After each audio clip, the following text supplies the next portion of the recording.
And now we come to the great question.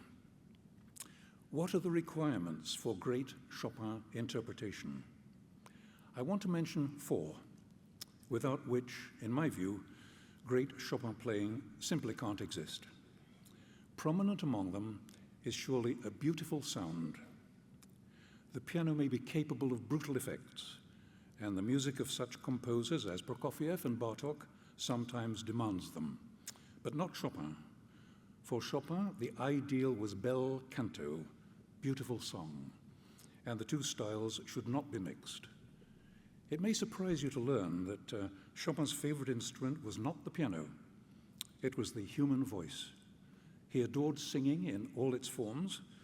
As a young man, he spent night after night in the Warsaw National Theatre listening to the operas of Mozart, Rossini, and Weber. And later on, we find him in Paris, in the opera house, listening to the operas of Donizetti and Bellini. Ferdinand Hiller, who was a close companion of Chopin in those days, Hiller has described the powerful effect that Bellini's music had on Chopin. During a performance of Norma, which they attended together, Chopin had tears in his eyes as he listened to Giovanni Rubini singing the great extended arias towards the end of Act 2. Later on, Chopin heard Mozart's Requiem, and he was so deeply affected by it that he requested that it be performed at his own funeral. And it was, in the Madeleine Church in Paris, before a congregation of nearly 3,000 mourners. Nor must we forget that Chopin's first love affair was with a student at the Warsaw Conservatory, and her voice captured his heart before she herself did. And we're also reminded that just before he died, Chopin requested that his friend Delfina Potocka sing some operatic arias at his bedside, the last music that he ever heard. I could devote an entire lecture to Chopin and the human voice, but I hope the point has been made. Whenever Chopin composed, the voice was never far from his thoughts. Another requirement is subtle nuancing, especially of dynamics and rhythm. Chopin, in his piano method, describes music making as a form of speech, a form of declamation. We have to speak at the piano, just as we speak to one another, or just as actors speak from the stage. Now, the essence of speech is nuance. Without nuance, speech loses its meaning, loses its ability to communicate or express anything meaningful. In his piano method, Chopin likens such pianists to a dog barking. Yes, those were his words, to a barking dog. Everybody hears them, but nobody knows what they're saying because their barks have not yet reached the level of speech. We all can think of pianists to whom the epithet barking dog applies. I'm not going to go there. Next on our list is the careful use of rubato. Chopin was the first composer in history to write the words tempo rubato into his scores. He may not have been the first musician to use tempo rubato, but he was certainly the first to have them inscribed on the printed page. A whole generation of pianists has grown up thinking that Chopin gave them a license to play fast and loose with meter and rhythm, simply because of those two words, tempo rubato. It's true that they mean robbed time, and they allow some flexibility, but the result should not really resemble the walk of a drunken sailor attempting to remain upright as he tries to navigate his way down the street. The art of musical interpretation was well described by Arthur Schnabel as a walk across free ground. The walk may be free, but the ground beneath it must be firm. And this leads to a final requirement, absolute clarity of texture. Pedal down Chopin doesn't work. You simply lose detail in the resulting cloud of fog.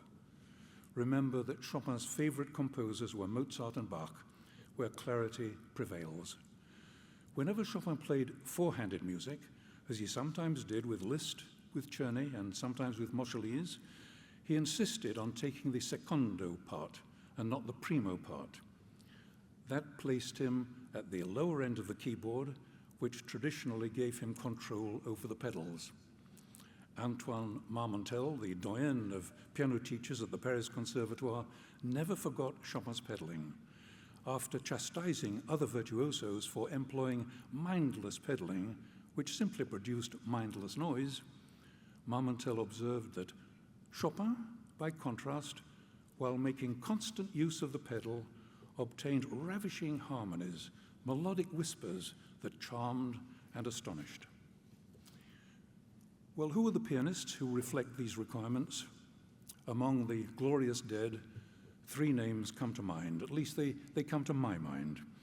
Michelangelo, Dino Lipatti, and Arthur Rubinstein, all of whom may be said to have created the gold standard in Chopin interpretation. Everyone in my audience will have his own candidates, of course, but these happen to be mine. They were vastly different pianists in style and in temperament, but when it came to Chopin, they had one thing in common: an aristocratic approach to his music with unusual fidelity to the text, and a refusal to cheapen his compositions by turning them into exhibition pieces featuring only themselves. They understood something of which many pianists remain unaware. Do not break the 11th commandment. The 11th commandment, I hear you ask? I didn't know there was one. Well, yes, there is. Thou shalt not play fast and loose with Chopin, lest he play fast and loose with you. I'm constantly amazed at how quickly Chopin exposes the bad pianist, the pianist who plays all the notes, but the piece is missing. It is possible, by the way, to play all the notes and have the piece, the ghost inside the machine, have it missing, just as it's possible to have the piece in all its glory with some notes missing. The notes on the printed page are not necessarily coextensive with the composition behind them, and it's the job of the interpreter to free the music from the bars, both metaphorical and literal, that you see on the printed page, to let the ghost in the machine emerge. When we listen to Dino Lipatti playing parts of the Barcarolle, we marvel afresh at how closely he cleaves to the score while leaving himself just enough room for his own personality to shine through. That kind of thing represents the most delicate balancing act in musical interpretation. It's the most important lesson that young players will ever have to learn. How much distance to place between themselves and stick too closely to the score, and you're merely reproducing it. Give yourself too much freedom, and the piece is lost. If you learn nothing else, learn this. Find that perfect distance, that perfect balance between those two opposing interests, yourself and the work. Once you've discovered it, everything else falls into place.